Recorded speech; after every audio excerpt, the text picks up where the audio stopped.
Assalamualaikum warahmatullahi wabarakatuh. Alhamdulillah, puji syukur pada Tuhan kita ketemu lagi dalam acara Jose Cafe Show yang setiap bulan kita selalu membahas tema-tema teraktual dengan sudut pandang yang khas. Beberapa waktu yang lalu, Menteri Keuangan Indonesia mengutip sebuah hadis yang mengatakan bahwa karena di dalam harta kita itu ada hak orang lain, maka membayar zakat, membayar bersedekah dan juga membayar pajak itu adalah sarana yang sama untuk mengeluarkan harta orang lain tersebut. Apakah ini sesuatu yang memang seharusnya kita terima begitu saja, atau justru ini sebenarnya menyalahi syariat itu sendiri?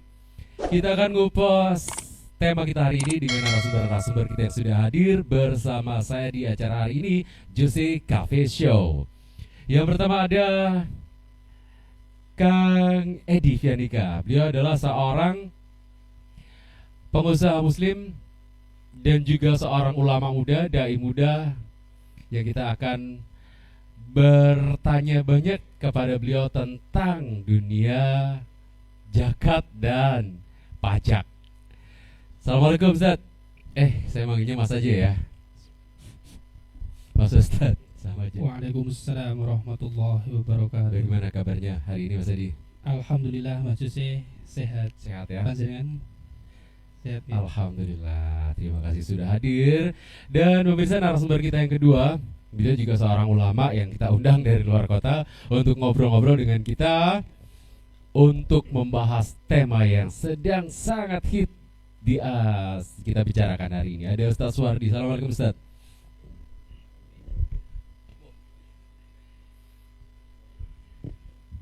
Bisa ditarik Ustaz. Waalaikumsalam warahmatullahi wabarakatuh. Alhamdulillah sehat Ustaz. Alhamdulillah sehat-sehat. Sangat sehat ya. Sangat sehat. Agak ngantuk tapi ada kopi. Ada kopi, tenang aja, di kopi selalu ada kopi. Insyaallah. Kita akan ngobrol tentang tema yang sama Ustaz. Oke, siap. Dan narasumber kita yang ketiga, beliau juga seorang pengusaha yang alhamdulillah juga banyak sudah mulai, bukan mulai ya, beliau juga sudah melakukan usaha-usahanya dengan cara yang sangat islami. Ada Mas Irfan Shah. Assalamualaikum Mas Irfan. Waalaikumsalam Mas Jose. Sehat ya? Alhamdulillah. Alhamdulillah semuanya sehat. Apakah bisnisnya juga masih sangat sehat? Dalam kondisi seperti ini kita harus banyak mengencangkan kepinggan. Karena kalau hari ini bertanyaannya sehat, insya Allah secara fisik kita sehat ya. Cuman saya banyak bertemu dengan teman-teman pengusaha yang mereka mengatakan, ya badan sih sehat, cuman usaha nih yang kayaknya lagi batuk-batuk kayak apa gitu.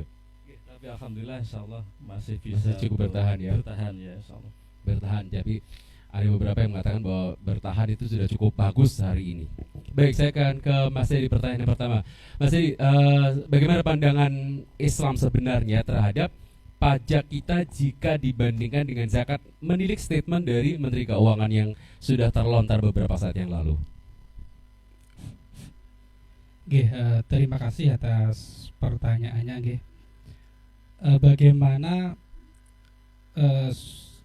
kalau dibandingkan zakat dengan pajak yang ada di hari ini gitu ya, menilik dari statement dari Bu Sri Mulyani yang menyamakan antara wakaf, antara zakat dan juga dengan pajak, begitu ya. Saya ingin memulai begini. Sebenarnya kalau zakat, kalau pajak yang dimaksudkan Bu Sri Mulyani itu adalah zakat yang islami, yang sesuai dengan definisi Islam, maka sebenarnya pengkategoriannya itu adalah pengkategorian yang pas, begitu. Jadi zakat itu adalah suatu kewajiban yang diperintahkan oleh Allah. Wakaf itu hukumnya sunnah, begitu ya. Nah, pajak kalau nanti di dalam Islam itu disebut dengan doribah, yang sesuai dengan makna pajak sesuai dengan hukum syara, begitu ya. Itu nanti juga masuk dalam kategori besar yang dinamakan dengan infak, begitu. Nah, infak sendiri Syekh Taqiyuddin An-Nabhani itu mendefinisikan sebagai badlul mali bila iwadin, membelanjakan harta tanpa disertai dengan kompensasi. Nah, gitu kan. Itu kan maka termasuk dalam kategori besar ini, gitu. Nah, pertanyaannya adalah bagaimana definisi dari pajak yang sesuai dengan syariat itu seperti apa? Kan begitu. Nah, menurut Syekh Taqiyuddin An-Nabhani juga setidaknya ada 4 syarat suatu pajak itu dikatakan sebagai pajak yang islami, maksudnya. Ya, yang sesuai dengan Islam, sesuai dengan syariat. Yang pertama, pajak tadi itu dipungut atau doribah tadi itu dipungut untuk memenuhi kewajiban finansial yang Allah bebankan kepada negara dan juga kepada umat muslim. Jadi titik garis besarnya itu adalah kewajiban, gitu. Kalau kewajiban itu berarti harus ada nasnya, gitu kan. Misalnya apa? Misalkan untuk mensantuni fakir miskin. Itu kan kewajiban negara sekaligus juga kewajiban umat muslim. Betul ya? Kewajiban untuk jihad fisabilillah. Itu juga kewajiban negara sekaligus kewajiban umat muslim. Itu yang pertama. Kemudian yang kedua, doribah tadi itu dipungut manakala baitul mal itu dananya tidak mencukupi atau bahkan kosong. Dan dipungut hanya sebatas keperluannya tadi itu. Misalkan untuk keperluan menambah katakanlah alutsista butuh 10 triliun, katakanlah seperti itu ya. Maka dipunggutnya hanya 10 triliun tadi itu. Ketika sudah terpenuhi 10 triliun tidak ditambah lagi, tidak istimror. Itu yang kedua. Yang ketiga, doribah itu harus diambil, dipungut dari umat muslim saja. Umat muslim. Dan yang keempat, dipunggutnya itu dari umat muslim yang mampu, gitu. Nah, kalau 4 syarat ini terpenuhi, maka doribah itu adalah doribah yang syar'i, gitu ya, yang islami, gitu. Nah, pertanyaannya, terpenuhi nggak 4 syarat itu? Ya gitu. Terpenuhi nggak? Kalau kita lihat, pajak itu kan justru diambil itu untuk beban yang besar itu kan untuk membayar hutang. Dan hutang yang ada di negeri kita ini adalah hutang yang ribawi, gitu ya. Sampai akhir 2025 ini kewajiban bayar hutang itu bunganya ada sekitar 552 triliun. Itu bunganya saja itu. Kalau ditambah pokoknya,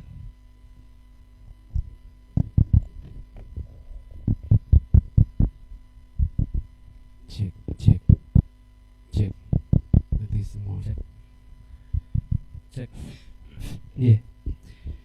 Jadi bunganya saja itu adalah 552 triliun. Kalau ditambah dengan pokoknya itu sekitar 800 triliun, gitu ya.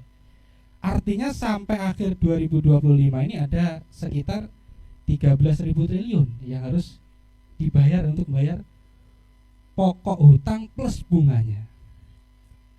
Nah, bunga ini kan tentu jelas bagi kita adalah perkara yang haram, gitu kan. Wa ahallallahu al-bai'a wa harrama riba, dan Allah menghalalkan jual beli dan mengharamkan riba. Nah, gitu. Maka dari satu syarat yang pertama ini saja itu sudah tidak terpenuhi.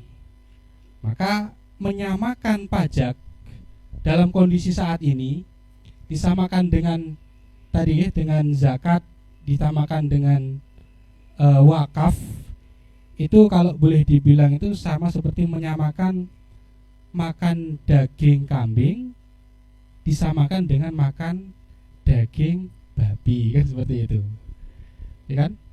Zakat halal, kemudian wakaf halal. Tapi kalau apa tadi? Pajak dalam pengertian saat ini, dalam kondisi saat ini itu jelas keharamannya, gitu. Dan Rasulullah SAW mengancam dengan keras pelaku pajak ini.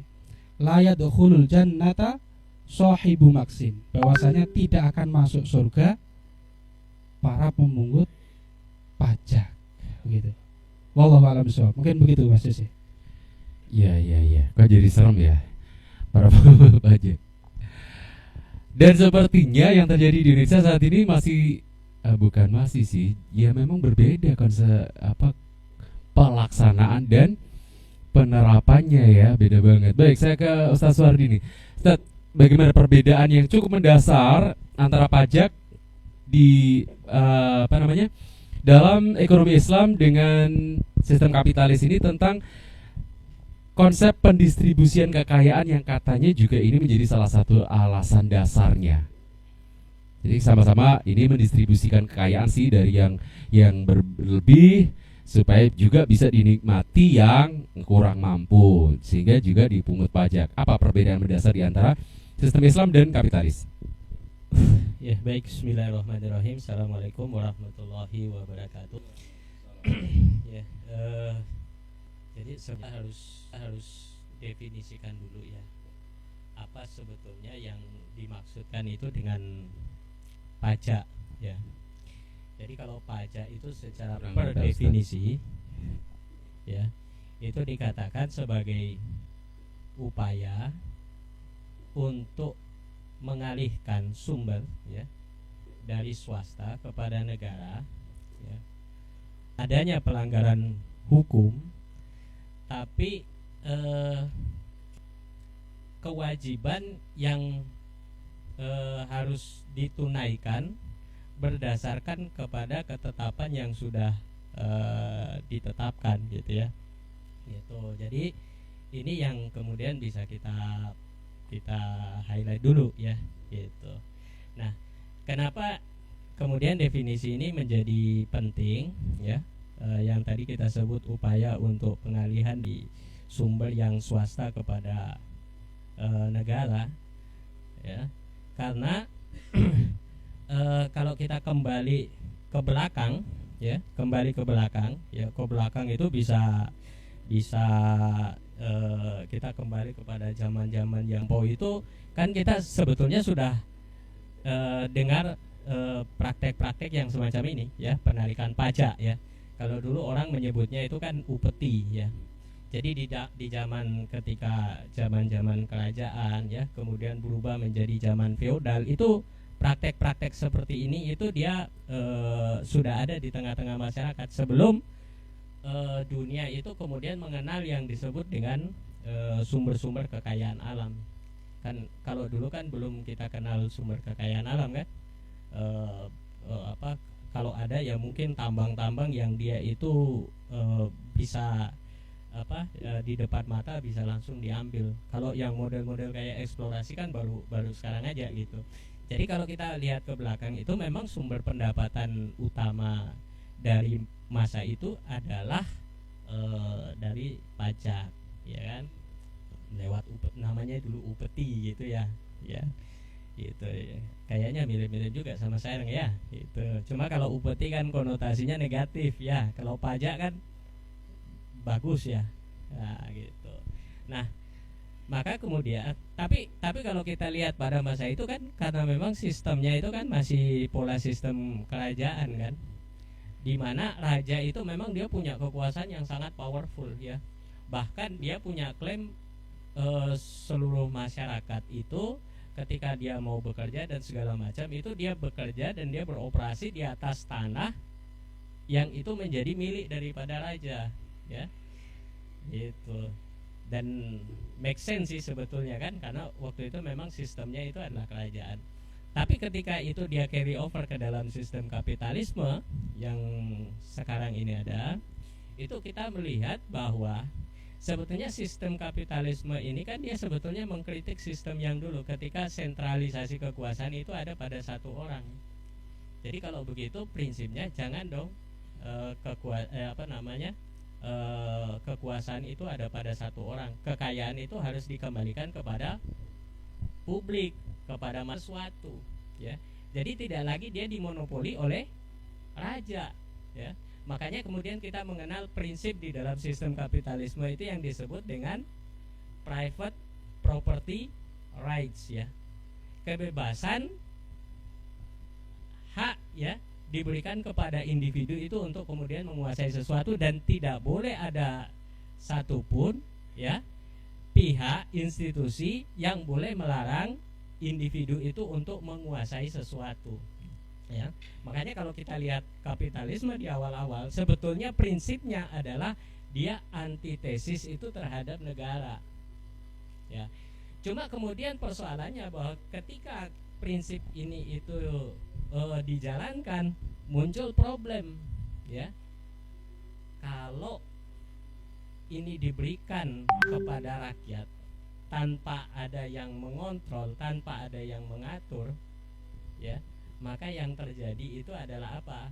Yang terjadi itu adalah bahwa kesenjangan itu makin tambah besar, karena ada sebagian orang yang sangat produktif ya, dia bisa mengakumulasi kekayaan sedemikian banyak, tapi ada juga sebagian orang yang tidak mampu. Makanya disitulah muncul teori Keynes yang mengatakan bahwa sepanjang masih ada orang miskin, maka keberadaan negara itu penting. Tapi kalau kemudian kita cermati bagaimana caranya, mekanismenya negara itu untuk bisa menyelesaikan problem orang miskin, kembali lagi bahwa dia harus mengambil dan dia harus mengakumulasi dari hak milik pribadi atau bahkan swasta tadi itu gitu. Makanya pajak itu yang tadi saya sebut mengalihkan dari yang yang sumbernya itu swasta itu kepada negara gitu. Bukan karena melanggar hukum, tapi memang negaranya itu kemudian menetapkan gitu. Ya. Nah, untuk apa kemudian pajak itu kemudian ditarik? Itu yang seperti tadi sudah dijelaskan, untuk kemudian membiayai perekonomian ya. Umumnya itu biasanya dua kepentingannya. Satu itu untuk kepentingan pembangunan, yang kedua untuk kepentingan pertahanan keamanan gitu ya. Maka ini kemudian menjadi dasar dari negara itu kemudian menetapkan pajak ya. Berapa persen ada di angka 80% ya, 84,2% ya. Jadi itu angka yang sebetulnya sudah almost kita katakan itu sudah tidak ada lagi sektor itu yang tidak kena pajak ya, tidak kena pajak. Nah pertanyaannya kemudian, lantas kemana sebetulnya kekayaan-kekayaan yang kita sebut dengan kekayaan alam itu sekarang gitu? Ternyata itu sudah diserahkan baik kepada individu maupun kepada swasta untuk kemudian mengelola gitu ya kan. Jadi yang tadi kita sebut kekayaannya sangat melimpah ini sudah diserahkan itu kepada swasta. Selebihnya untuk kegiatan pembangunan itu kemudian diserahkan kepada rakyat ya kan. Nah sekarang pertanyaannya, kalau target pemerintah sekarang itu 2040 triliun pendapatan negara, itu kira-kira gimana caranya dia bisa mengambil dari masyarakat ya. Ya gimana caranya dia ngambil kalau enggak dia harus sepahit pala 2.400 triliun ya kan? Gitu. Nah, jadi ini yang sebetulnya kita sebut prinsip dasarnya. Nah, jadi kalau kemudian nanti ditanya, lantas apa bedanya dengan Islam? Maka kita harus pahami bahwa sistem yang sekarang itu dia lahir dari paradigma yang kita sebut tadi itu dengan paradigma kapitalis. Dari paradigma yang kita sebut tadi itu dengan paradigma kapitalisme di dalam memandang private property right gitu. Dalam memandang private property right gitu ya. Kondisi masyarakat beda dengan pajak ya, karena ini itu kemudian menjadi tulang punggung ya. Itu rumah saya sudah kena pajak ya, naik bis kena pajak, motor diparkir kena pajak ya, kemudian pakai bensinnya kena pajak, masuk ke planet Waro itu kena Ya kalau ada parkirnya kena juga gitu ya. Untungnya tadi saya lihat nggak ada gitu. Nggak tahu nanti kalau pulang, kan biasanya kan kalau pulang baru tiba-tiba ada yang datang gitu ya.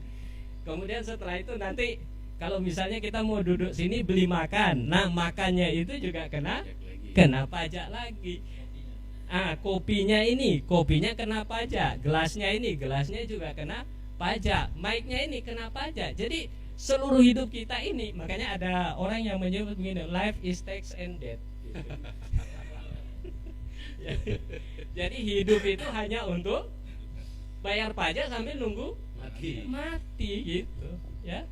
Jadi sangat luar biasa ya. Jadi itu sekilas perbedaannya. Jadi memang perbedaannya sangat paradigmatik, sangat prinsipil dan sangat filosofis gitu. Jadi kalau saya simpulkan sedikit dari apa yang disampaikan Mas Edi sama Ustaz Suwardi, dari proses pengambilannya sampai ke pendistribusiannya ini sudah sangat berbeda ya konsepnya dengan metode Islam ya, sangat berbeda. Baik, dan sepertinya metodenya akan terus berubah supaya bisa berkembang, bukan semakin maju, cuman makin besar aja persentasenya gitu. Baik, saya akan ke Mas Irfansyah. Sebagai seorang pengusaha, apa yang dirasakan Mas Irfansyah dengan besaran pajak yang harus dibayar yang kemarin beberapa waktu yang lalu, kalau saya di tempat usaha saya itu kena pajak 10% awalnya, kemudian naik menjadi 11%, yang kemudian menjadi 12%, itu untuk setiap transaksi. Nah, kalau Mas Irfansyah sendiri, jika dibandingkan hal itu dengan bukan pajak, zakat yang hanya 2,5% yang disampaikan Ustaz Suwardi dari zaman Rasulullah sampai akhir zaman juga bakalan tetap 2,5%. Apakah fine aja karena you growing up terus, atau sebenarnya merepotkan? Terima kasih. Assalamualaikum warahmatullahi wabarakatuh. Ustaz Suwardi, Kang Santri, Mas Ise. Jadi saya mau cerita dulu sedikit ya. Jadi kita mulai usaha, kita bergerak dalam bidang retail atau jualan eceran ya. Dan sedikit jualan grosir gitu, begitu. Barang-barang consumer good atau barang-barang yang setiap hari dikonsumsi oleh masyarakat. Mulai kebutuhan dapur sampai kebutuhan kamar mandi, kebutuhan rumah tangga, pokoknya begitu. Itu sejak tahun 2003. Pada waktu itu ketika kita buka usaha, kita tidak berpikir sejauh itu. Kita inginnya ya bagaimana kita bisa growing begitu ya, bisa bertumbuh begitu. Kita bisa merekrut karyawan supaya para pemuda dan pemudi di sekitar tempat usaha kita berdiri itu tidak kelihatan nganggur gitu. Dan usaha yang kita miliki kita upayakan untuk dapat merekrut mereka bekerja di tempat yang dekat dengan rumah mereka begitu. Itu niatnya begitu. Sampai kemudian kita menjajaki bisnis yang lain untuk mengembangkan usaha, yaitu 2003 begitu. Setelah krisis moneter 98-2023, sampai kemudian 2016 ingat saya, kita dapat surat teguran dari Direktorat Pajak ya, DJP, Direktorat apa? Jenderal Pajak ya. Suratnya kopnya itu jelas begitu, bahwa Anda di dalam suratnya itu secara garis besar sampaikan bahwa Anda telah mengambil atau membeli barang dari supplier senilai sekian ratus juta begitu, dan Anda diminta ke kantor DJP, kantor pajak Pratama, untuk konfirmasi data. Nah, saya juga kaget, data apa yang mau saya konfirmasikan begitu. Terus saya diminta untuk menghubungi kontak yang ada di situ. Saya kontak itu, dari pejabat yang namanya AR itu. AR itu apa? Akun representatif apa gitu ya. Mas siapa begitu, saya lupa namanya waktu itu. Kemudian saya dikonfirmasi, tolong Anda ke kantor pajak Pratama pada hari jam kerja untuk mengkonfirmasi data. Saya tanya, data apa? Faktur pembelian pajak dari tahun 2003 sampai 2016. Lah, kita tidak tahu kalau hal seperti itu menjadi bagian dari usaha yang harus kita genapi begitu, pesan seperti itu. Ya kita tidak ada data seperti itu. Saya pikir jenis bisnis retail itu kulaane piro, didol piro, marginnya berapa gitu kan, sesimpel itu sebenarnya. Kalau barangnya habis ya kulaan lagi. Kalau ada orang yang kalau ada permintaan dari masyarakat ya kita coba untuk cari belanja. kita jual lagi, kita ambil margin ya. Saya pikir sederhana itu waktu itu. Sampai kemudian saya tidak punya data, kita pause ya sekitar 2-3 tahun, 2 tahun 2015 datang lagi surat yang sama bahwa Anda telah belanja atau mengambil barang dari supplier senilai sekian ratus juta gitu. Tambah kaget lagi karena dari sekian ratus juta itu kita harus ditetapkan, itu kata AR-nya dulu 0,5% kalau nggak salah. Jadi mereka bilang dari nilai sekian ratus juta itu pengambilan barang selama sekian tahun itu Pratama tidak menambahkan margin, hanya mengambil 0,5% dari belanja saya begitu. Belanja kami, belanja toko kami begitu. Itu kalau dihitung-hitung ya waktu itu sekitar 25 sampai 30 juta kalau nggak salah. Itu sudah bagi kami berat, mengeluarkan uang sebesar itu didadak dalam waktu 1 bulan itu ya berat, karena beban kami ada berbagai macam beban ya, termasuk yang paling besar kan beban di karyawan. Sementara laba bersih kami waktu itu walah ya enggak seberapa begitu, dikurangi beban-beban tadi enggak seberapa dapatnya itu. Lantas mau ngomong pengembangan usaha bagaimana kalau laba bersih aja terus nanti itu belum termasuk pajak. Kalau nanti dimasukkan kemudian pajak belas kita malah minus. Kalau kita minus kita bangkrut. Terus bagaimana dengan orang-orang yang berlindung di usaha kami begitu. Kemudian 2018 kena pandemi, wah itu ujian paling berat bagi mungkin semua pengusaha barangkali begitu. Pandemi betul-betul kita belanja tidak bisa, orang beli tidak ada. Pemerintah melakukan berbagai macam restriksi, termasuk dilarang berkumpul dan seterusnya. Sampai 19, 20, 21 betul-betul itu kita mengalami tekanan yang berat. Mungkin semua usaha begitu mungkin.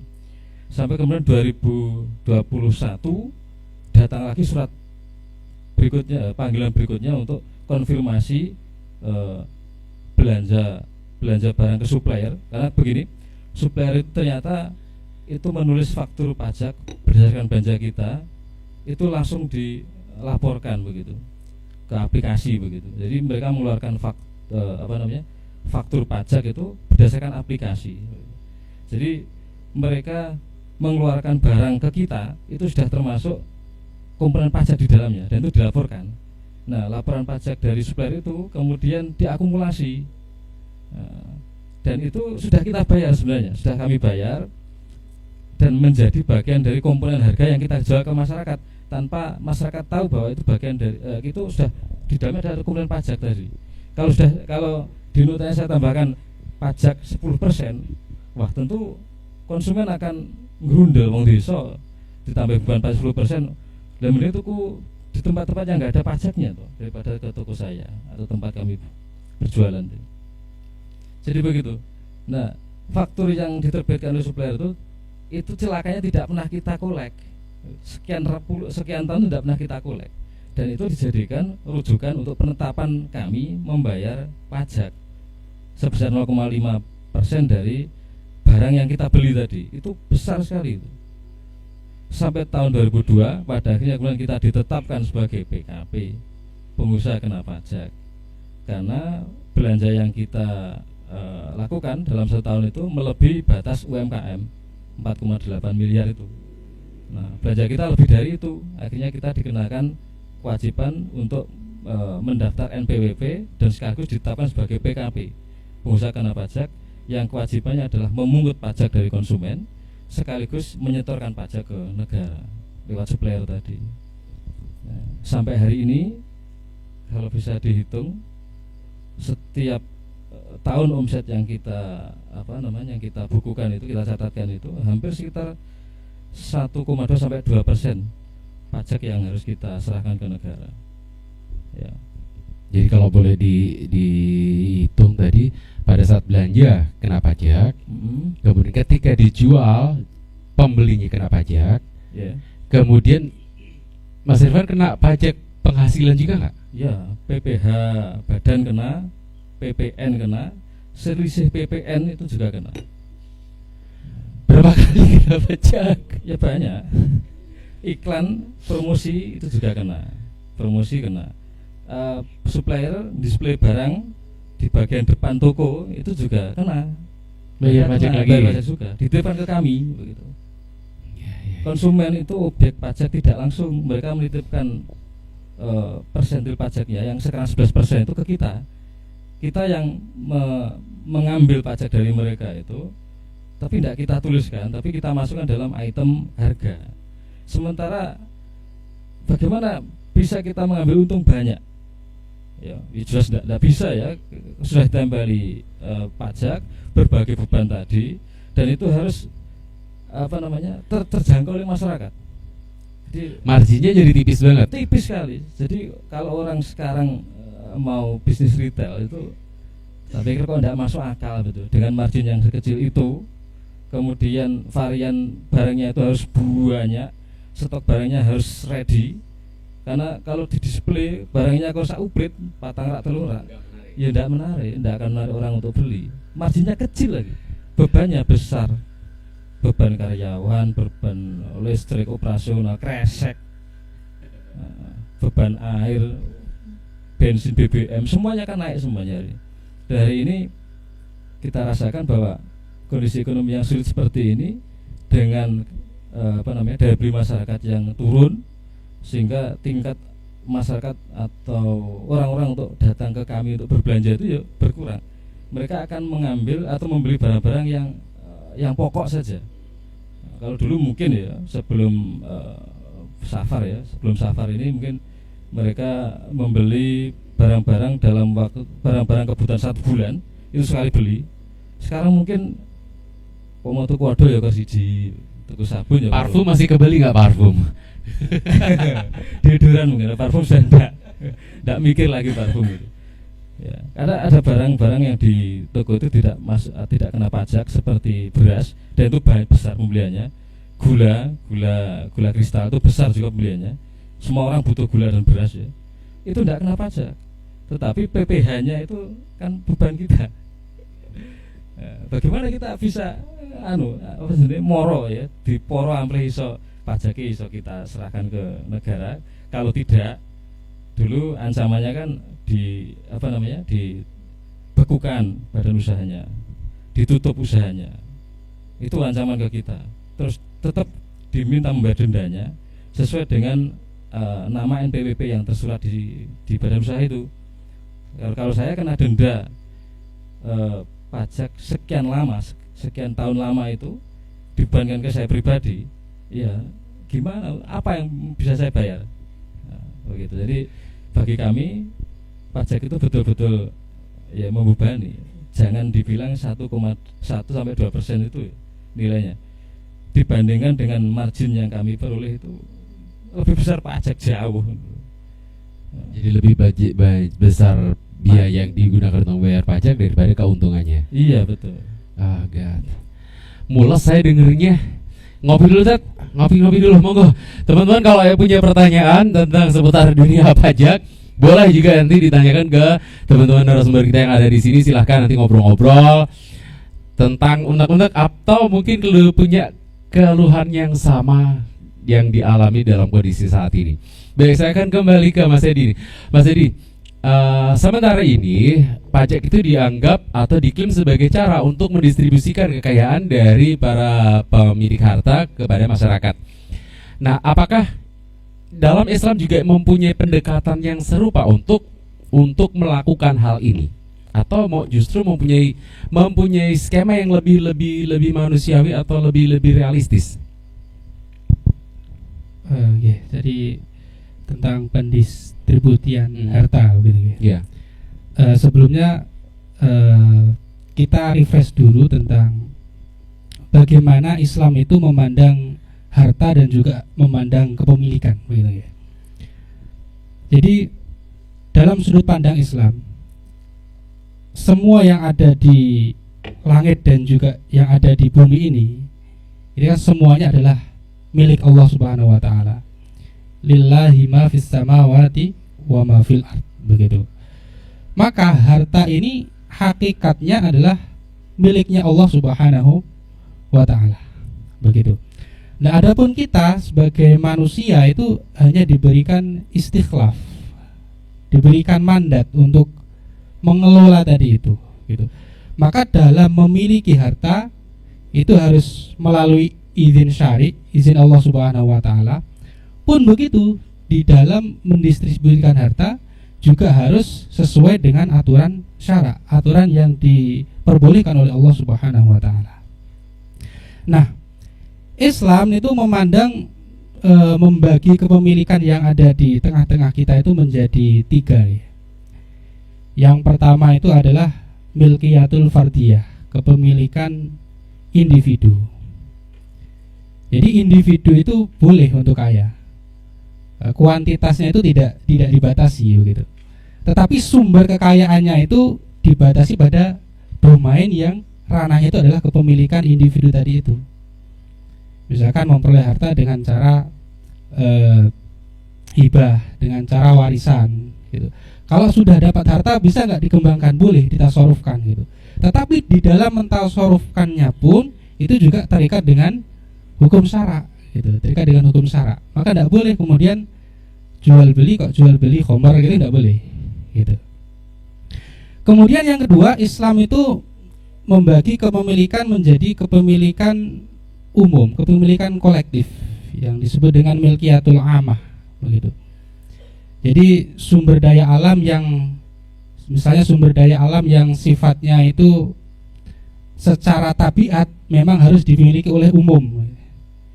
Misalkan dalam hadis itu dikatakan an-nasu syuraka'u fi thalathin fil ma'i wal kala'i wan nar, kan begitu.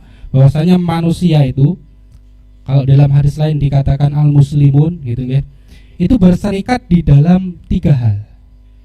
Yang pertama adalah air, maka air itu haram dikuasai oleh individu. Boleh orang itu kaya tapi tidak boleh menguasai sumber daya air, kan begitu. Kemudian al-kala, padang gembalaan, mungkin termasuk nanti juga hutan, kan begitu nggih. Wanar, dan juga api gitu ya. Api atau nanti dikiaskan dengan sumber energi. Ya tadi ya, batu bara, kemudian BBM, nikel dan lain sebagainya itu. Nah, itu semua adalah barang-barang yang sifatnya itu harus dimiliki oleh kepemilikan umum gitu. Pun nanti Islam itu juga mengkategorikan barang yang menjadi hajat orang banyak itu harus dimiliki oleh umum.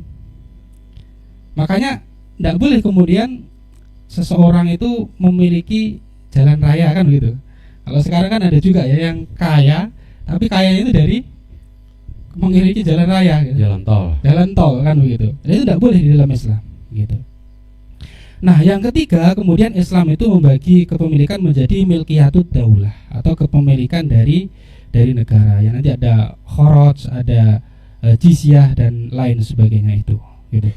Nah, dengan pembagian kepemilikan ini maka tadi orang itu bisa kaya, boleh kaya, kuantitasnya itu enggak dibatasi, tetapi bagaimana cara dia mendapatkan kekayaannya itulah yang diatur.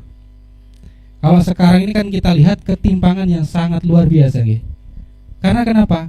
Karena para konglomerat itu yang dikuasai adalah yang kepemilikan kategori yang kedua tadi itu, memiliki tambang batu bara, kan gitu, memiliki sumber daya alam, bahkan kemarin ada yang memiliki 5.000 hektar, kan begitu. Begitu. Nah, beginilah pengaturan di dalam Islam. Jadi mengatur kepemilikan ini menjadi hal yang sangat penting sekali, menjadi hal yang sangat urgent sekali. Kemudian nanti setelah orang itu memiliki harta, juga Islam tadi mewajibkan yang namanya zakat tadi ya.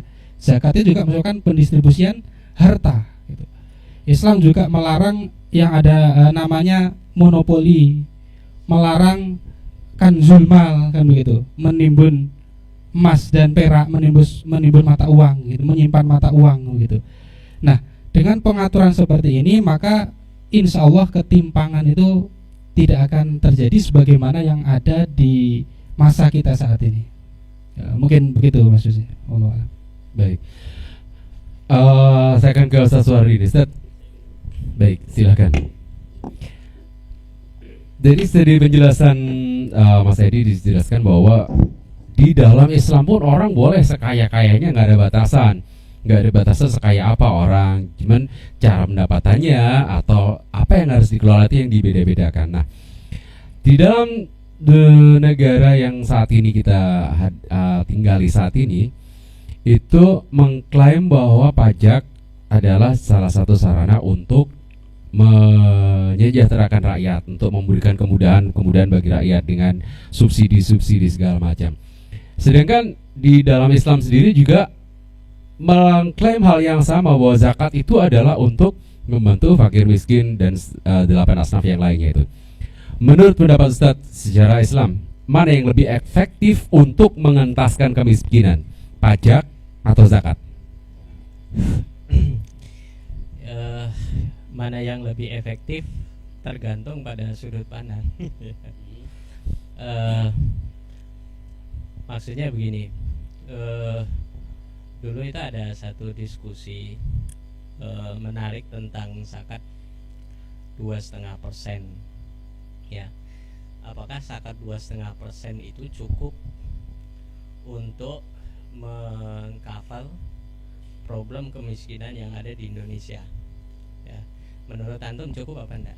Dan nggak cuma itu Ustaz, 2,5% itu pun nggak semua orang kena, nggak semua yang bernapas kena pajak kan? Kalau Ya. di Indonesia kan itu kan nggak, ini juga kayaknya nggak cukup. Zakat itu Ada batasan nisabnya. dalam konteks yang sekarang itu tidak dianggap sebagai sebuah kewajiban. Artinya dia itu bergantung pada kesadaran personal, ya, kesadaran individu. Jadi kalau kita melihat di dalam perspektif ini, kira-kira zakat itu efisien atau tidak? Kalau saat ini dengan kesadaran, ya kayaknya nggak bakalan sadar deh ya. Nah, gitu ya. Nah, berbeda kalau kemudian kita bilang terkait dengan konteks pajak tadi, ya. Kurang dekat Ustaz. Iya, kalau konteksnya pajak tadi, pajak itu ya, yang terakhir memang ada rencana itu 12% ya, meskipun tidak jadi, tapi ya tetap kalau kita hitung-hitung juga sebetulnya akumulasinya juga banyak juga ya, bukan lebih dari angka itu gitu. Nah, ini kalau kita bicara terkait dengan efisien atau tidaknya gitu. Apalagi kalau kemudian kita lihat bahwa sumber pendapatan yang berasal itu dari pajak itu banyak juga yang kemudian dipakai dan digunakan untuk, katakanlah ya, quote and quote, itu untuk menyelesaikan problem kemiskinan ya. Misalnya contoh sederhananya begini, pemerintah kan punya program yang namanya MBG. Berapa jumlah dana yang dibutuhkan? Apa enggak? Enggak apa, gede pokoknya ya, paling besar ya. Kemudian selain MBG ada juga Koperasi Merah Putih ya. Itu kemarin saya waktu ke Ngawi itu satu bis dengan orang di koperasi, nilainya juga cukup besar itu, 1 miliar per desa ya.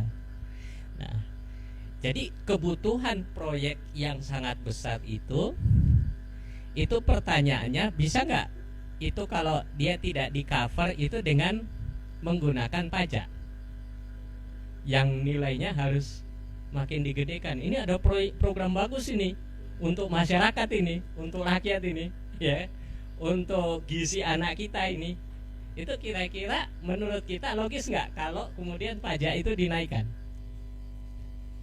Itu jadi rancu Ustaz, itu mau membantu apa mau nginjek?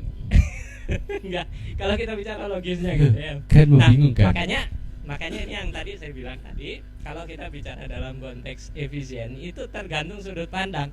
Itu menjadi sesuatu yang problematik, menjadi sesuatu yang masalah. Itu kalau kita ukur berdasarkan kepada apa?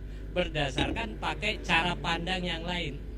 Misalnya begini perspektifnya, ada nggak sih program untuk menyelesaikan masalah kemiskinan ya, masalah ketimpangan sosial masalah ekonomi yang lain tapi tidak kena pajak? Itu dulu gitu ya. Ada nggak gitu? Nah, kalau itu ada, baru kita akan bisa mengatakan bahwa kalau begitu bangunan yang dibangun oleh kapitalisme tadi itu semuanya itu meskipun ada manfaatnya, seharusnya itu nggak ngono gitu bahasanya. Ya kan? Kenapa? Karena kita tahu bahwa di dalam sistem kapitalisme ini yang namanya pajak itu dia jadi tulang punggung. Tulang punggung. Jadi kalau namanya tulang punggung, ketika negara itu menghadapi berbagai macam masalah ekonomi, pembiayaan, ya, defisit fiskal dan seterusnya, mesti dia akan melihat, wah ini Mas Jose ini, apa ini yang belum kita tarik pajaknya dari beliau ini, ya kan? Karena mesti ngelihatnya gitu, dengan dikasih bahasa ini loh untuk pembangunan, untuk pertumbuhan, untuk macam-macam dan seterusnya dengan kata-kata yang bagus itu ya, yang sebetulnya juga sudah salah konsep ya. Pajak itu kan sebetulnya maksudnya untuk apa? Untuk apa bahasa sederhananya itu untuk yang kaya itu membantu yang miskin ya, membantu yang miskin. Secara konsep begitu, secara faktanya bagaimana? Antum kalau masuk ke pusat-pusat perbelanjaan Indomaret itu apa, tanya ke antum itu orang kaya atau orang miskin gitu. Ya kan? Gitu. Makanya kemudian yang terjadi itu adalah apa? Ya. Karena tadi yang ini konsep yang disampaikan oleh Ustadz Edi tadi itu tidak diterapkan, sementara pajak itu dia menjadi sumber yang utama, maka pajak ini kemudian akan dimaksimalkan ya, bahkan ditarget ya. Jadi kalau yang tadi disampaikan ini kan di dalam Islam itu pajak itu kan lihat kebutuhan, bukan target. Butuh berapa untuk membiayai ini, kalau kas kita itu lagi kosong, kalau sudah dipenuhi selesai gitu. Kalau pajak itu nggak ada istilahnya sudah memenuhi, itu tidak ada ya. Makanya bagi negara-negara lain itu ketika dia melihat persentase pajak yang dilakukan di Indonesia itu menurut mereka itu masih kecil ya. Jadi antum sudah babak belur kayak begini, ini masih dibilang itu masih kecil, masih 10,12%. Kalau di negara lain mah 20-30% ya. Jadi negara itu masih melihat itu, oh ternyata masih bisa dinaikkan lagi karena kita itu masih rendah. 20-30%. Makanya kemudian kita lihat pajak itu kan makin progresif ya. Pajak itu makin beragam, makin progresif ya. Antum kalau bayar pajak namanya pajak penghasilan, itu mungkinlah masih bisa kita tolerir ya. Kenapa? Karena pajak penghasilan itu adalah pajak yang kita berikan karena kita sudah berusaha, ada hasilnya. Bolehlah hasilnya itu sebagian kita bagi kepada yang lain. Kira-kira begitu maunya ya. Tapi antum tahu pajak pertambahan nilai ya kan? Pajak pertambahan nilai itu kita nggak ngapa-ngapain ya, itu sudah kena pajak itu ya. Makanya coba deh antum kalau beli token listrik ya, itu belinya berapa, itu yang masuk itu berapa gitu ya. Jadi tidak sesuai dengan nilai uang yang kita keluarkan, padahal listrik itu belum kita gunakan, sudah dipotong pajak ya. Jadi kita duduk-duduk kayak begini aja ini sudah kena pajak. Dan yang lebih mengerikan lagi ya, yang tidak sesuai dengan konsep bahwa ini adalah untuk membiayai negara, untuk solidaritas, adalah apa? Bahwa siapapun yang tidak membayar pajak akan dikenakan pasal undang-undang. Ya, sudah adalah pajak progresif, ada pajak penghasilan, ada pajak pertambahan nilai. Kalau tidak menunaikan maka akan dikenakan pasal. Terus kita mau sebut solidaritas di mana? Namanya soliter itu kan kayak permainan di komputer ya, soliter. Kalau solidernya di mana? Namanya solider kan kita swadaya saja, ada yang butuh kita kasih gitu. Tapi yang terjadi itu justru sebaliknya gitu. Nah, kenapa itu yang tadi ingin kita sebut, bahwa kalau kita lihat di dalam perspektif yang secara keseluruhan harusnya nggak ngono. Seharusnya bagaimana? Seharusnya persis seperti yang disampaikan oleh Adi. Tapi kemudian problemnya kan nilai zakat itu kecil. Jangan lupa bahwa zakat itu hanya salah satu instrumen distribusi kekayaan di tengah-tengah masyarakat. Bukan tulang punggung. Bukan tulang punggung, ya. Bukan tulang punggung. Maksudnya zakat itu dia, kalau kita istilahkan begini, ada pendapatan negara yang dia sifatnya itu fix, ada pendapatan negara yang dia sifatnya itu tidak fix, ya. Pendapatan negara yang sifatnya fix seperti apa? Ya termasuk diantaranya itu adalah zakat, ya, itu fix itu, ya. Kemudian ada usyur, ya, kharaj, ya, itu termasuk pendapatan yang sifatnya fix. Ada yang sifatnya itu tidak fix, ya, kayak ghanimah, ya, kemudian jizyah, ya, fa'i. Nah itu harta-harta yang tidak fix. Ada jihad baru itu bisa kita dapat gitu, ya. Kalau yang sifatnya fix itu, maka ya itu nanti ada dibagi dua lagi. Ada pendapatan yang sifatnya fix tapi pembelanjaannya itu juga fix gitu, ya.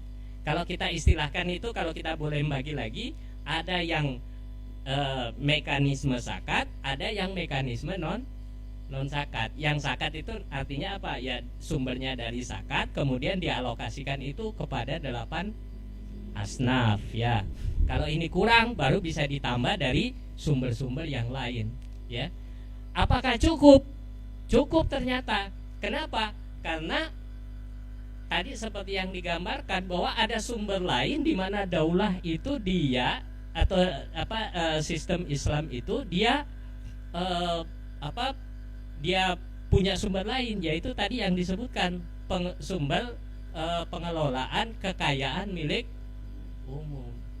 Antum bisa bayangkan kalau emas segede gunung itu di Papua itu kemudian dikembalikan dikelola oleh negara, diberikan kepada masyarakat, kira-kira menurut kita itu adil apa enggak? Sangat adil. Dan saya kira semua orang itu sepakat bahwa seharusnya emas segede gunung atau minyak sedalam laut, ya, atau hutan seluas apapun itu seharusnya menjadi milik umum. Air juga begitu.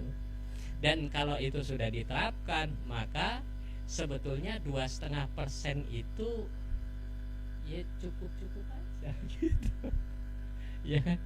Menjadi tidak cukup itu kalau menjadi dianggap tidak efisien itu kalau kemudian kita baca di dalam perspektif yang sekarang yang sangat kapitalistik gitu. Makanya tidak hanya sekedar kita mengutuk sebetulnya sistem perpajakan, tapi seharusnya memang kritiknya itu harus mendasar, ya. Mendasar itu dalam pengertian memang ini akar masalahnya itu ada pada sistem yang namanya kapitalisme itu, dan kapitalisme itulah yang harusnya menjadi objek sasaran dari kritik kita gitu. Jadi gitu, ya. Baik, Ustaz, saya lanjut sedikit. 2,5% bisa menjadi sangat cukup. Apakah ada catatan sejarah yang sudah menuliskan bahwa di dalam daulah Islam itu benar-benar sebuah negara itu bisa tercover segala kebutuhannya dengan proses pengelolaan seperti yang sudah dilakukan secara Islami itu? Iya, ya. Pengalaman sejarah membuktikan bahwa sepanjang 14 abad negara itu diatur dengan menggunakan sistem Islam, itu tidak pernah sih kita ketemu yang kayak gini-gini. Ya, jadi mau bukti apa lagi? Walaupun mungkin ada apa istilahnya kayak pecicilan kasus, ya. Seperti misalnya dulu pernah terjadi yang namanya paceklik, ya. Terjadi namanya kelangkaan dan sebagainya. Tetapi kalau kita perhatikan secara fakta bahwa memang faktor-faktor itu lebih banyak disebabkan oleh faktor di luar daripada sistem, ya. Ada bencana, ya kan, kemudian ada apa yang tadi kita sebut paceklik dan sebagainya gitu. Nah, makanya ini kalau kita mau detaili satu-satu itu memang sangat luar biasa, dan kita cuma ambil konklusi umumnya saja bahwa tidak mungkin sebetulnya sistem yang yang seperti ini itu tidak akan mungkin mampu bertahan selama 14 abad, kecuali bahwa memang rakyatnya itu memang merasa aman, ya kan, aman, nyaman, sejahtera itu di dalam sistem ini, ya. Apalagi kalau ditambah dengan sistemnya bagus, pemimpinnya amanah, ya, seperti yang dulu ditunjukkan misalnya oleh Umar bin Abdul Aziz, ya, ketika anaknya mau berkunjung, mau merundingkan sesuatu, ditanya sama anaknya, kan, ini urusan negara apa urusan pribadi? Oh, ini urusan pribadi. Lampunya ini kemudian dimatikan, karena ini semua dibiayai oleh negara. Sekarang kita lihat berapa banyak pejabat negara kita itu yang justru malah mempraktekkan yang sebaliknya, ya. Mobilnya mewah dijejer di KPK berapa itu, ya, kemarin itu, ya, angka nilepnya itu sampai berapa, 3M, ya, wah, ya. Terus habis itu minta dikasih amnesti lagi, ya, coba. Ya kan? Jadi ngeri sekali. Jadi sudahlah pajaknya memberatkan seperti itu, birokrasinya tidak lagi amanah, maka ya boro-boro tepat sasaran. Malah yang terjadi justru akan berlaku sebaliknya. Pajaknya makin tinggi, servis itu makin rendah. Ya, sekarang pajak kita naiknya tinggi, tapi coba kita lihat berapa banyak sekolah yang dibangun, berapa banyak rumah sakit yang fasilitasnya bagus, ya. Kalaupun mungkin ada rumah sakit, mungkin kita juga mikir untuk pergi ke rumah sakit, kan gitu, ya, dan sebagainya. Jadi jalan rusak, ya, di mana-mana, ya, dan seterusnya. Jadi kemampuan untuk pelayanan itu makin kesini makin dekat. Apalagi kalau dikaitkan tadi lagi dengan belanja, ya, dengan konsumsi. Kita kan makin milih-milih ini, ya, betul nggak? Ya, mau makan aja kita harus, waduh, kalau yang nggak pokok enggak lah.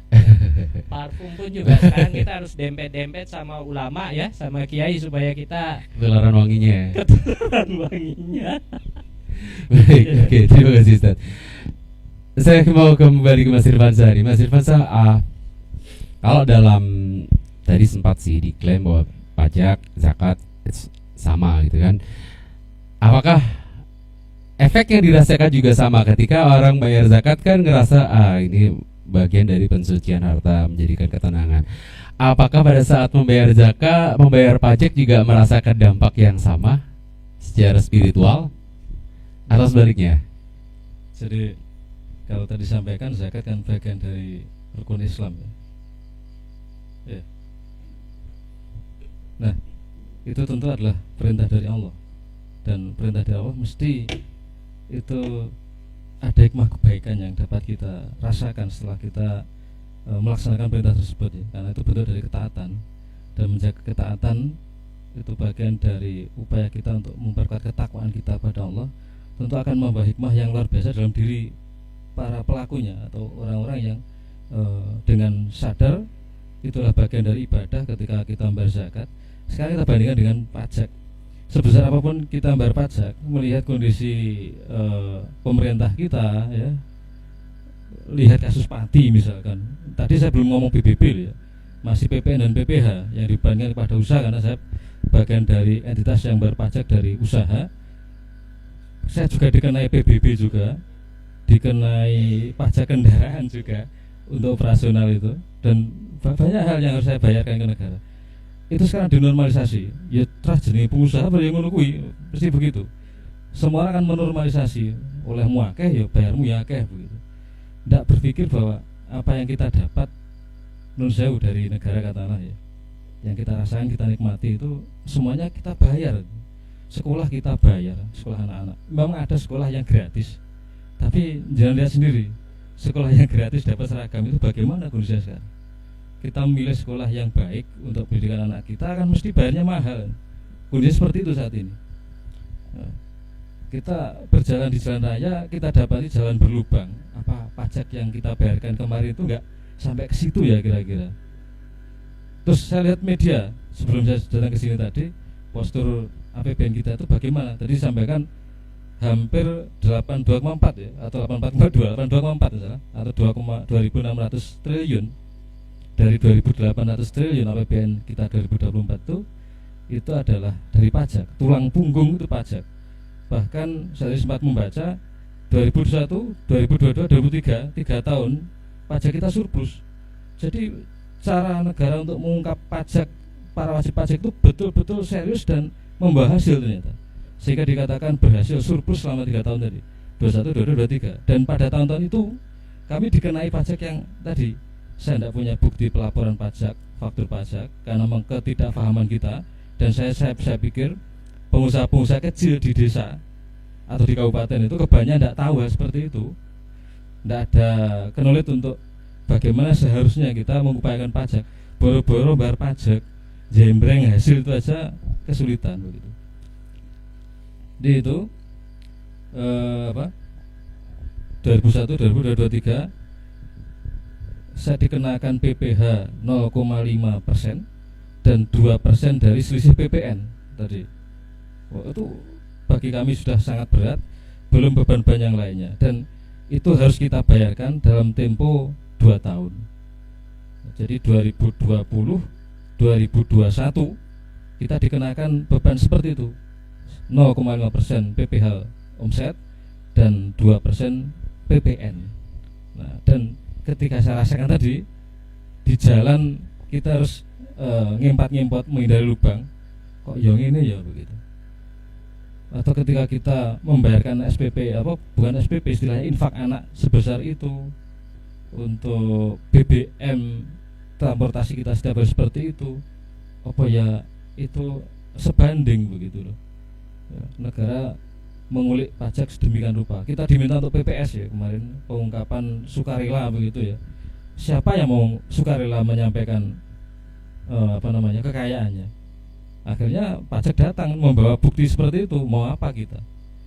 Jadi dari situ ya kita itu nggak dikatakan korban kok, enggak lah.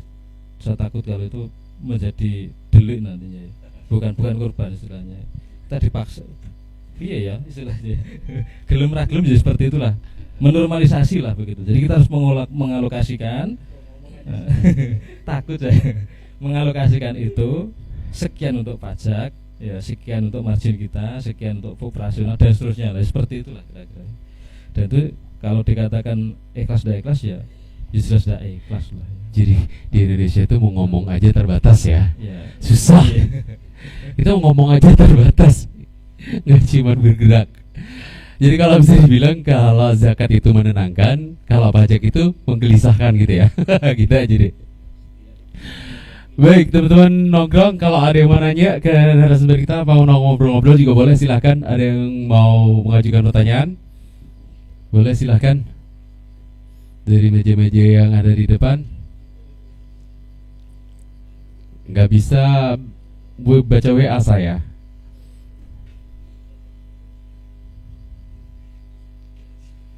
Baik, Mas Engki silahkan. Bismillahirrahmanirrahim. Assalamualaikum warahmatullahi wabarakatuh. Waalaikumsalam warahmatullahi wabarakatuh. Terima kasih untuk kesempatannya, Mas Yusi. Jadi saya tertarik untuk menanyakan yang istilahnya ada ganjalan lah. Pertanyaan ini dari saya mungkin juga mewakili yang terwakili. Ini gini terkait dengan zakat nih. Kebijakan tadi kan membahas tentang zakat. Nah, ini pertanyaan saya kan, kalau saudara kita yang sekarang ini menjadi PN ya, itu kan ada langsung dari gajinya itu dipotong sekitar 2,5% atau berapa persen itu, terus alasannya yang disampaikan dari pemerintah itu ke saudara-saudara kita ini adalah zakat profesi. Nah ini mohon pencerahan dari para narasumber terkait dengan apa memang ada di dalam syariah Islam itu terkait dengan zakat profesi. Itu yang menjadi pertanyaan kami. Assalamualaikum warahmatullahi wabarakatuh. Waalaikumsalam warahmatullahi wabarakatuh. Jadi pemerintah langsung memotong 2,5% dari penghasilan yang diberikan sebagai pajak profesi. Apakah memang demikian? Di dalam Islam apakah diatur demikian? Monggo silakan, siapa yang mau jawab? Ustaz Teddy silakan. Oke, bismillahirrahmanirrahim. Ini sepemahaman kami ya, bahwasanya memang zakat itu kan ibadah mahdhoh gitu ya. Ibadah mahdhoh, dan yang namanya ibadah itu sifatnya adalah tauqifi gitu, tauqifi. Jadi Allah Subhanahu wa taala memerintahkan seperti itu, kita mendapatkan istidlalnya seperti itu, maka kemudian kita mengerjakannya seperti itu, kan begitu. Nah, adapun berkaitan dengan zakat profesi itu adalah sesuatu hal yang baru gitu. Artinya di masa Rasulullah SAW maupun di masa sahabat ada sebenarnya orang-orang yang memiliki profesi yang sama sebagaimana dalam keadaan sekarang ini gitu ya. Ya ada yang menjadi tabib, ada yang menjadi guru, kan begitu nggih? Ada yang menjadi pegawai negeri, kan begitu. Tapi di masa itu kami belum mendapatkan satu riwayat pun yang mereka itu ditarik atas zakat profesi, ya, begitu. Nah maka kalau sekarang niku ada zakat profesi, mungkin ini disampaikan oleh Syekh Yusuf Al-Qardawi, begitu ya. Itu sepemahaman kami merupakan sesuatu hal yang baru gitu. Wallahu a'lam bishawab. Mungkin begitu singkatnya. Mungkin itu bisa diartikan sebagai sodakoh saja yang kita terpaksa gitu ya. Karena kan zakat ada kriterianya. Iya, tapi tidak bisa kita katakan itu sebagai zakat, artinya seperti itu. Ya, baik. Seperti itu Mas Eki jawabannya, belum ditemukan riwayat yang menyatakan bahwa Rasulullah ada zakat profesi. Ya, seperti karena zakat itu ada batasan-batasannya dan nisabnya, kalau nggak mencapai nggak dikenakan gitu. Terus kalau profesi batasannya apa dong? Penghasilan. Dikumpulin dulu setahun gitu ya zakat ini ya. Nggak bisa juga, susah. Oke, ada lagi satu pertanyaan lagi kalau ada. Baik, kalau nggak ada, mungkin saya ingin dengar closing statement aja deh dari para narasumber kita, karena terkait waktu udah hampir 1 jam lebih. Moga kita dimulai dari Mas Ervan Sadul, ada closing statement tentang tema kita hari ini, pajak semulia zakat atau sepahit palak. Silakan. Terima kasih Mas Yose. Jadi sebagai pelaku usaha dalam kondisi yang sulit seperti ini dan dipaksa untuk senantiasa memberikan apa yang dikatakan kewajiban kepada kami sebagai pengusaha, ya mau tidak mau ya kita upayakan begitu ya. Dan memang kebanyakan pengusaha itu tentu tidak akan mungkin melaporkan apa adanya, jenenge pendapatan omset itu kan ya apa ya itu masalah dapur kita masing-masing ya. Dan untuk mengupayakan itu kita harus bekerja keras ya, bekerja keras membagi itu. Jadi hadirnya negara dalam bentuk seperti itu, tapi kita butuhkan ya kita harus bayar sendiri apa-apa itu. Jadi kalau dikatakan bentuk kewajiban yang disamakan dengan zakat dan wakaf tadi, saya pikir kok untuk kondisi sekuleristik seperti ini ya jauh lah ya. Yang satu itu bentuk kedoliman, yang satu bentuk kewajiban syarak ya. Yang satu itu berpahala, yang satunya malah justru bentuk keharaman yang dilakukan oleh penguasa ya, kedoliman penguasa, dan nilainya tidak disesuaikan dengan keadaan kita, justru dinaikkan terus-menerus karena program negara mungkin bertambah banyak dan bertambah besar cakupannya, sehingga mau tidak mau ya siapa lagi kalau bukan kita yang dipaksa untuk bayar pajak. Ya semoga ada hikmah dan manfaatnya dari apa yang kami sampaikan. Mohon maaf kalau ada kesalahan. Baik, terima kasih. Selesai statement dari Ustaz Wardi, silakan Ustaz. Iya, apa ini? Pajak semulia zakat atau sepahit pala, ya. Itu ada tanda tanya ya. Dan saya kira diskusi ini sudah bisa ngilangin satu itu. Jadi pajak itu akan punya punya sesuatu itu yang bernilai atau berharga kalau dia dilekatkan itu pada paradigma yang benar ya. Tadi yang seperti sudah disampaikan ya, bahwa memang pajak itu tadi ada di dalam Islam ya,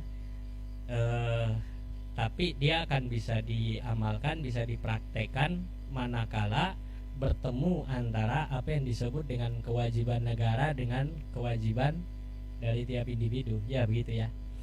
Itu kalau satu saja itu tidak bisa ditarik pajak, kewajiban individu saja atau kewajiban dari negara saja. Jadi harus bertemu kedua-duanya.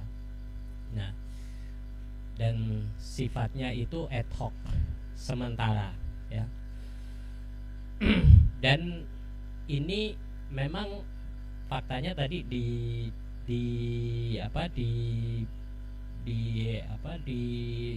di dalam segi realitas jarang ya. Realitas kaum muslimin itu sangat jarang sekali terjadi. Kenapa? Ya, karena berdasarkan historisitas yang kita dapatkan itu bahwa dari zakat saja, dari sumber zakat saja itu dulu sampai pernah ada satu masa di mana khalifah waktu itu kesulitan untuk mendistribusikan zakat gitu. Karena tidak ditemukan di antara kaum muslimin pada masa itu ada orang yang mustahik gitu ya.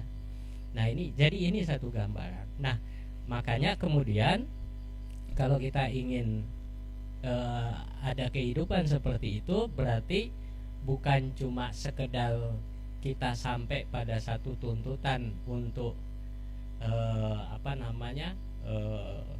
tadi bahasanya, nanti kita salah-salah pula ya, untuk mengkritisi sistem ya perpajakan yang ada sekarang ini. Ya, itu saya pakai bahasa yang agak sopan ya.